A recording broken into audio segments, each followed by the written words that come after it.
Eu sou segurada obrigatória do INSS até o teto, que hoje de manhã foi referido diversas vezes aqui, que é R$ 3.916. Acima disso, se eu quiser, eu vou ingressar na Petros. E aí, o artigo 202 da Constituição e as leis complementares 108 e 109 estabelecem as condições para isso. Mas vai depender de eu querer. Eu posso não querer, eu posso só querer contribuir para o INSS. E aí o meu benefício vai ser, no máximo, até o teto do regime geral, que é R$ 3.916. O regime dos servidores, nós temos, eu costumo dizer, e eu dou muita palestra para servidor, eu digo que numa sala, no ambiente de trabalho, nós podemos ter pessoas com muitas possibilidades, com possibilidades diferentes de obtenção de benefício, por exemplo, de aposentadoria por tempo de contribuição. Então, hoje nós temos várias hipóteses, várias opções para quem ingressou, por exemplo, antes de 98. Nós temos 2 opções para quem ingressou depois de 98 até 2003. E temos as regras para quem ingressou de 2003 até a instalação do regime de previdência complementar. Então, no regime geral, nós temos esse limite, e no regime dos servidores, até 2003, o benefício partia da última remuneração. Eu digo partia, porque hoje nós vamos tratar da aposentadoria por invalidez, e a aposentadoria por invalidez tem uma hipótese que nunca foi integral. Que nunca foi integral e continua sendo assim. Então, não é porque nós normalmente, quando pensamos em previdência social, nós pensamos em aposentadoria por tempo, nós da classe média.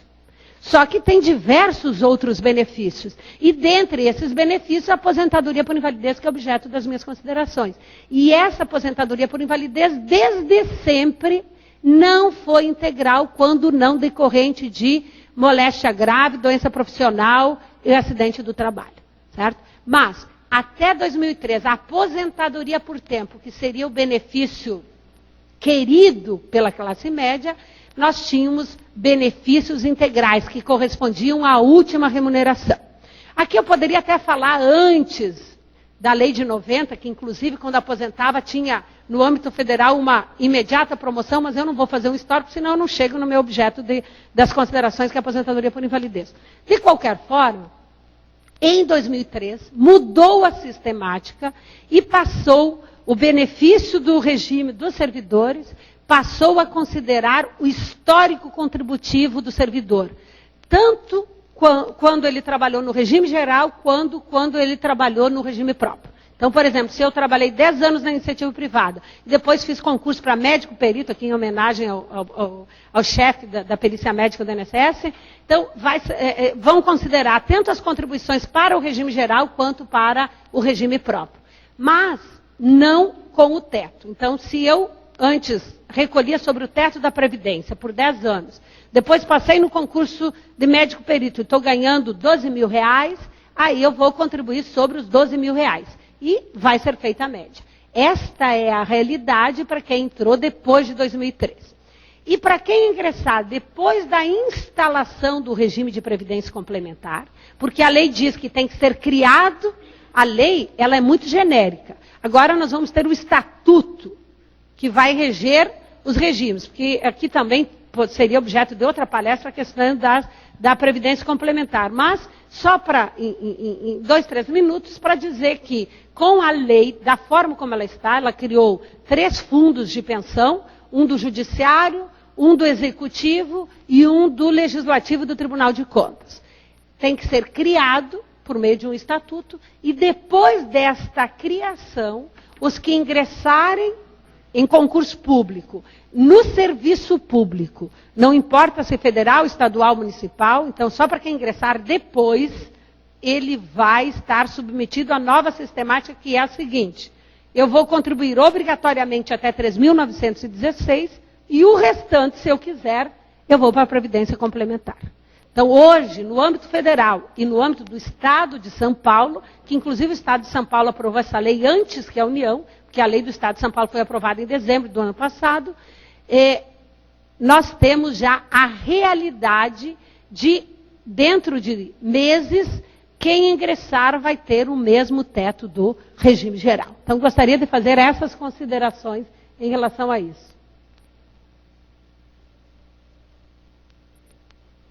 Eu não vou falar nada disso, eu vou deixar aqui para a Jamile, para disposição, esses slides, os pontos de contato, e aqui hoje se falava, eu via pelas perguntas, se eu trabalhei na iniciativa privada e vou para o serviço público, esse tempo é contado. Assim como se eu fui do serviço público, vamos imaginar, já que foi objeto da notícia, né, de ontem à noite e hoje de manhã, o senador Pedro Táxi. O senador Pedro Táxi era procurador da República, meu colega. Ele era do regime próprio.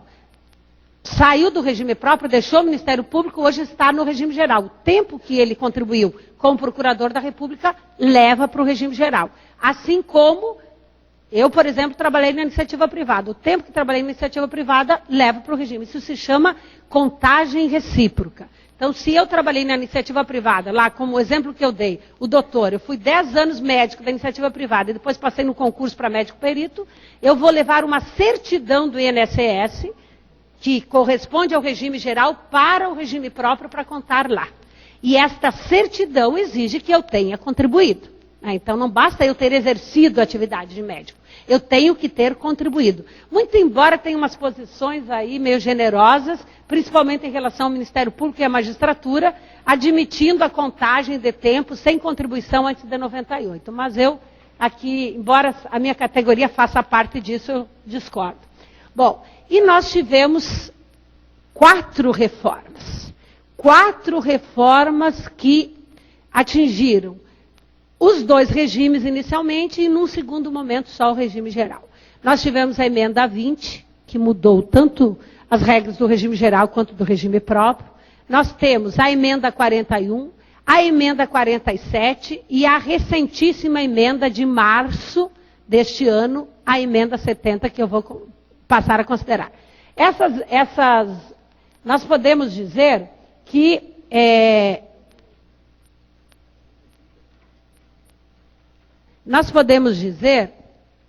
essas emendas, elas estão aproximando cada vez mais os regimes. Na medida em que, em 98, a emenda 20 permitiu a criação da Previdência Complementar no serviço público. A emenda 41, ela tirou a integralidade e a paridade.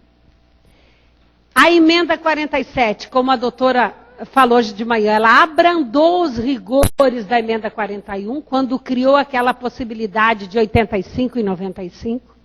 E a emenda 70, que abrandou a aposentadoria por invalidez. Então, são 4 emendas que vieram alterar regras relacionadas, no primeiro momento, como eu disse, ao regime geral e todas as 3 últimas, muito mais em relação ao regime dos servidores e a última só ao regime dos servidores. Aqui, como vocês, eu vou disponibilizar o material, tem 2 publicações, o endereço eletrônico de 2 publicações. Uma é um artigo meu sobre as reformas da Previdência e a proteção do servidor público, e a outra é uma orientação normativa da Previdência Social, que é só entrar no site da Previdência Social, tem lá a orientação normativa número 2, a atualização da orientação normativa número 2, a orientação normativa que foi publicada ontem, tudo isso está no site da Previdência Social, onde tem todas as regras aplicáveis aos regimes dos servidores. Então, dúvidas que porventura venha a surgir, estarão lá. Depois nós temos essa lei, e hoje de manhã que o doutor perguntava quem era do Tribunal de Contas. Os servidores do Tribunal de Contas, quando vão analisar os benefícios concedidos, tanto pelo Estado, aqui do Espírito Santo, quanto dos municípios que o compõem, eles têm que verificar as disposições da Constituição e a disposição da Lei 9.717. Essa lei é uma norma geral que todos os entes da federação devem obedecer. Então, tanto a União quanto os estados, o Distrito Federal e municípios. E nós vamos aqui, eu vou passar rapidamente, dizendo que a emenda 20, ela proibiu contagem de tempo fictício. Então, por exemplo, no Serviço Público Federal, até 96 tinha a licença-prêmio. A licença-prêmio não gozada, ela poderia ser contada em dobro para fins de aposentadoria. O Tribunal de Contas da União tem aceitado que aquelas licenças-prêmios já adquiridas até 98 sejam consideradas mesmo agora. Eu realmente não sei a posição do Tribunal de Contas aqui do Estado do Espírito Santo, mas dos tribunais de contas que eu conheço, a posição tem seguido esta linha do Tribunal de Contas da União, aceitando a contagem em dobro das licenças-prêmios adquiridas antes de 98. E também em 98 nós tivemos a introdução de uma idade mínima no serviço público e que foi comentada essa manhã.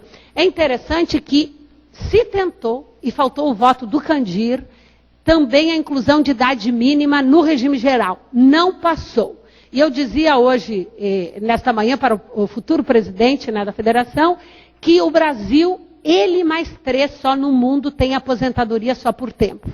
Tá? E os outros 3 são produtores de petróleo, países árabes. Nenhum país desenvolvido no mundo tem aposentadoria só por tempo. No caso, nós temos aposentadoria por tempo no regime geral e nós temos o fator previdenciário que hoje de manhã foi considerado ali e já mencionado diversos pontos. Eu talvez tenha menos críticas do que as professoras que me antecederam em relação ao fator previdenciário, embora eu perceba que tem algumas inconstitucionalidades. Mas um fator que desestimule aposentadorias precoces é um fator que está de acordo com aquilo que eu chamo de princípio da equidade intergeracional. Eu tenho dito que nós não podemos pensar só nos aposentados e pensionistas de hoje.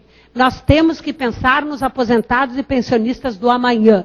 Então, nós temos que ter um sistema que garanta benefício, tanto para os de hoje quanto para os de amanhã, para que amanhã nós não sejamos uma Grécia ou uma Espanha da vida, certo? E eu estive fazendo pós-doutorado na Espanha, convivi no período em que havia toda a discussão de aumento da idade mínima lá, e eu percebia o quanto a proteção social na Espanha, ela, em alguns aspectos, é maléfica para a economia nacional.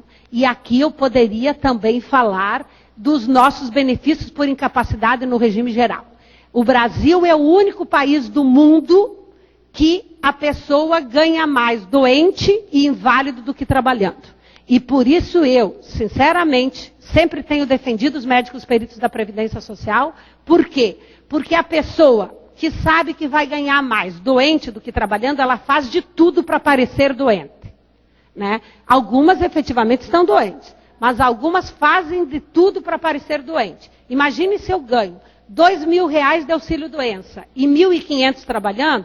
Gente, eu costumo dizer que tem que dar aposentadoria por invalidez para quem está trabalhando, porque o cara é louco, né? Se eu ganho mais não trabalhando do que trabalhando, então eu devo ter problemas mentais e eu deveria ser aposentado por invalidez. Então, o que acontece? Eu digo que a legislação, ela não pode estimular comportamentos. E no caso do regime geral, em relação a benefícios por incapacidade, tem estimulado comportamentos.